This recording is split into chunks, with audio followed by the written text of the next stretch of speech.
Deuteronomy, chapter 33. This is the blessing that Moses the man of God pronounced on the Israelites before his death.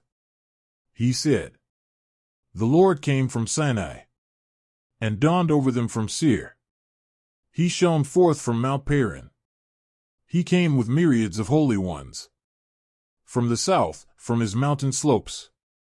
Surely it is you who love the people. All the holy ones are in your hand. At your feet they all bow down. And from you receive instruction. The law that Moses gave us.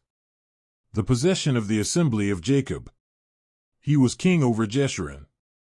When the leaders of the people assembled, along with the tribes of Israel, let Reuben live and not die, nor his people be few. And this he said about Judah. Hear, Lord, the cry of Judah. Bring him to his people. With his own hands he defends his cause. Oh, be his help against his foes. About Levi he said, your Thummim and Urim belong to your faithful servant.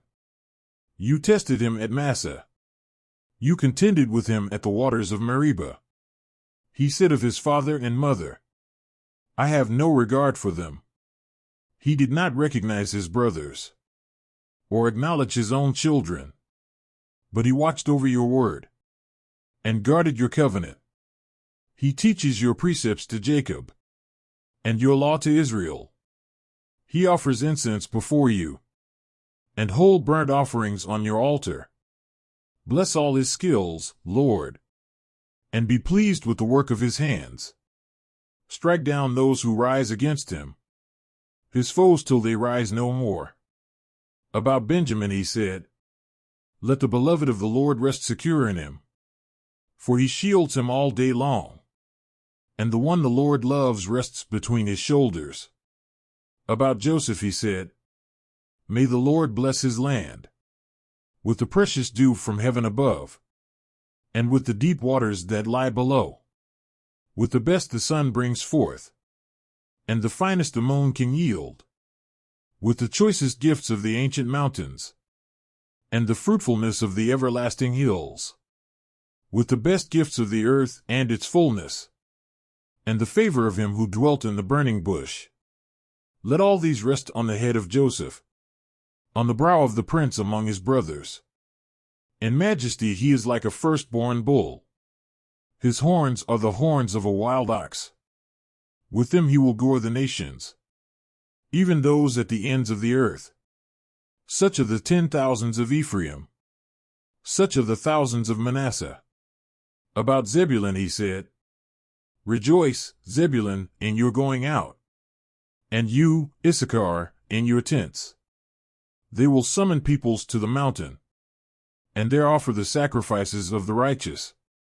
They will feast on the abundance of the seas, on the treasures hidden in the sand. About Gad he said, blessed is he who enlarges Gad's domain. Gad lives there like a lion, tearing at arm or head. He chose the best land for himself. The leader's portion was kept for him. When the heads of the people assembled, he carried out the Lord's righteous will, and his judgments concerning Israel. About Dan he said, Dan is a lion's cub, springing out of Bashan. About Naphtali he said, Naphtali is abounding with the favor of the Lord, and is full of his blessing. He will inherit southward to the lake. About Asher he said, most blessed of sons is Asher.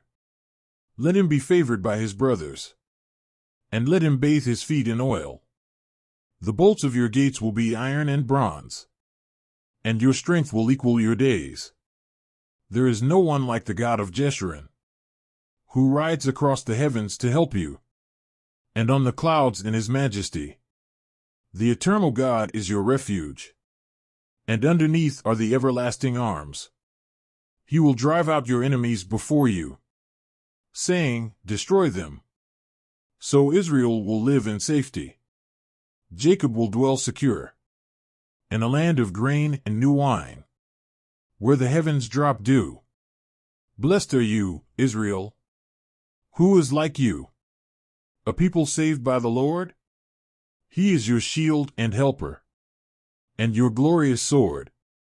Your enemies will cower before you, and you will tread on their heights. Deuteronomy, chapter 34. Then Moses climbed Mount Nebo from the plains of Moab to the top of Pisgah, across from Jericho. There the Lord showed him the whole land, from Gilead to Dan, all of Naphtali, the territory of Ephraim and Manasseh, all the land of Judah as far as the Mediterranean Sea, the Negev and the whole region from the valley of Jericho, the city of palms, as far as Zor. Then the Lord said to him, This is the land I promised on oath to Abraham, Isaac, and Jacob when I said, I will give it to your descendants. I have let you see it with your eyes, but you will not cross over into it. And Moses the servant of the Lord died there in Moab, as the Lord had said. He buried him in Moab, in the valley opposite Beth Peor, but to this day no one knows where his grave is. Moses was 120 years old when he died, yet his eyes were not weak nor his strength gone. The Israelites grieved for Moses in the plains of Moab 30 days, until the time of weeping and mourning was over. Now Joshua son of Nun was filled with the spirit of wisdom because Moses had laid his hands on him. So the Israelites listened to him and did what the Lord had commanded Moses. Since then, no prophet has risen in Israel like Moses, whom the Lord knew face to face, who did all those signs and wonders the Lord sent him to do in Egypt, to Pharaoh and to all his officials and to his whole land. For no one has ever shown the mighty power or performed the awesome deeds that Moses did in the sight of all Israel.